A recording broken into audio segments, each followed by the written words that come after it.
It was Wednesday, July 18, 2012, when what started out as a protest over increased electricity tariffs in the mining town turned deadly.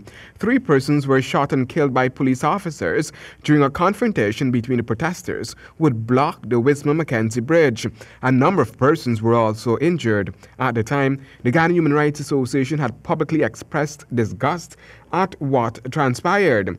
In several quarters, the entire shootings were deemed unjustifiable and a total use of excessive force. Nightly News reached out to Sharma Solomon, who was the regional chairman at the time and who had addressed protesters, but was unable to solicit a comment. Social commentator Ruel Johnson feels it is important that communities in which violence happens move beyond just commemoration of victims of violence, but more importantly ensure that justice is served. We have to ensure that the state does not have the capricious capacity to inflict violence in general, or very specifically, to kill people.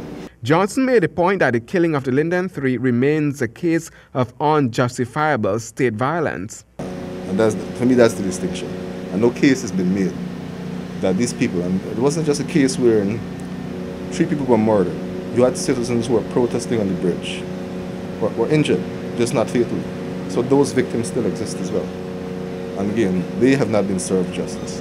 The incident took place under the PPPC administration with Donald Ramotar as president, and while there were calls for Clement Roy, who served as Home Affairs Minister, to resign, the then president defended him. A commission of inquiry was conducted into the incident, and the commissioners at the time were paid astronomically more than what was proposed to the families of the deceased men. Minister Jordan, in his 2019 budget presentation, had lobbied the House for the families to receive more money, since the sums allocated were appalling.